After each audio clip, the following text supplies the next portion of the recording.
qatorga tegishli formulani toping deyilyapti masala sharti bo'yicha. Demak, bunga gammoliq qator topishimiz kerak. Bolalar, gammoliq degani nima degani edi? H2 ga farq qilish. SH2 ga farq qilishi gammoliq deymiz. Endi bolalar, umumiy formula to'g'ri kelyapti. SNH2N plus 1 SOOH ga. Birinchi moddani ko'ramiz. Radikal metil radikali kelgan metildan 4 ta beryapti va SOOH 1 ekan. U degani 6 ta. Uglerod tutgan. 6 ta uglerod tutsa qaysi kislota edi? Qaysi karbon kislota edi? Kapron. Kapron edi. Umumiy formula bo'yicha yozib qo'yapman bolalar. S11 S5 H11 SOH yoki bolalar SNH2 plus 1 SOH holatda yoz deyapti. Bo'lmasam S6 H12 O2 holatda yozib qo'yishim mumkin edi. Endi shu qatorga tegishli formulani top deyilyapti. Xo'p, bolalar, mana bunda SO6 H5 beryapti. Ko'rayotgan bo'lsanglar, S javobda. Endi 2 ga ko'paytirib umumiy holatda yozadigan bo'lsak, hammasi bir xil. Mana bunda ikkita karboksil guruh, to'g'ridan-to'g'ri dala chiqarib olishimiz mumkin. Endi S17 H33 SOH 18 talik, bu ham to'g'ri kelaveradi. Endi bizga SOH ga bo'lgan gammoligini toping deyilyapti. Gammolik bo'ladigan bo'lsa, bolalar, umumiy tuzilish bo'yicha yoziladi. Va tuzilish bo'yicha yozilgani A javobga to'g'ri keladi. Bular empirik holatda yozilgani hisoblanadi. Bular bunga gammolik emas. Yuqori birikmali asosan moddalar hisoblanadi. Xo'p, bolalar, 14-savolni ishlaymiz. Demak, 14-savol bo'yicha to'yingan bir asosli karbon kislotaning tarkibida 54-55% uglerod bor deyilyapti. Shu kislotani aniqlang deyilyapti masala sharti bo'yicha.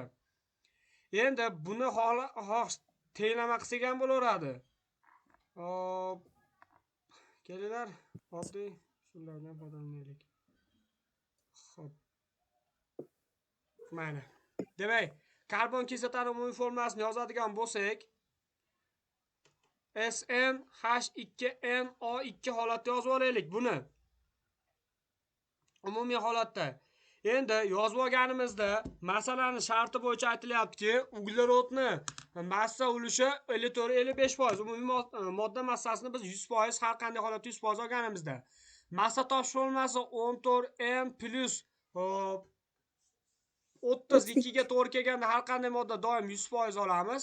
Mana shu tarkibida uglerod 12 ni n ga ko'paytirsa 12 n ga teng bo'lganda 54.55% holatda bo'lar ekan. Buni qaychi usulida ishlab qo'ysak javob chiqadi. Ya'ni 112 ni n ga ko'paytirsa 1200 n ga to'g'ri keladi teng. 14 ni 54.55 ga ko'paytiringlarchi. 763.7. 763.7 n plus 54.55 dan 32 ga ko'paytiringlar. 1745.6. 745.6. 745.6. Bolalar, ishorasi bir xil qisqaradi, ya'ni ellarni qisqartiramiz. 1200 dan 1200 dan ayrilsa 763.7 ni 436.3. 436.3 n teng bo'ladi 745.6 ga. Endi qiymatini topish uchun bo'lib qo'yasizlar xolos, endi qiymatiga. 4. 4 n teng 4. Demak, qaysi kislotaga to'g'ri keladi? Moy yoki izomoy deymiz. H8 O2. Javob bormi? Mana S javobga to'g'ri kelar ekan. Xo'p, keyingisi hurmatli abituriyentlar 15. Bizda tuzilish formulasini bergan.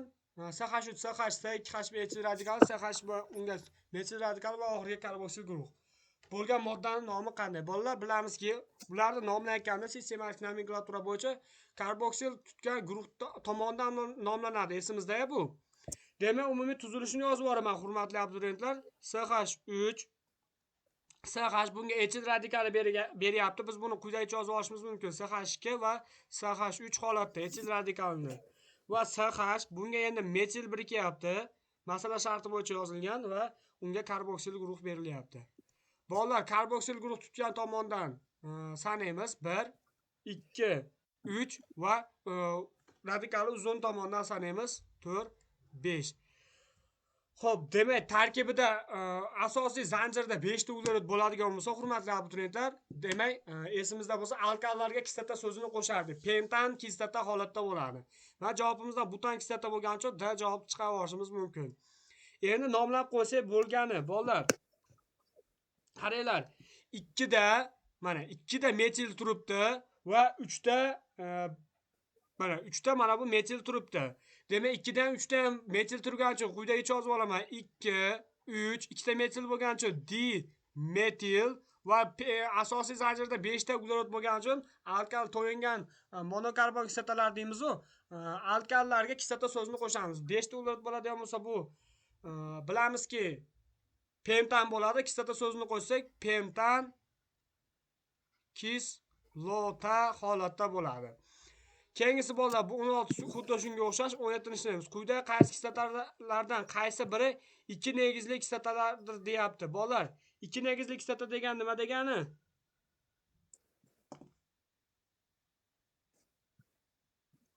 Oksalat kislota.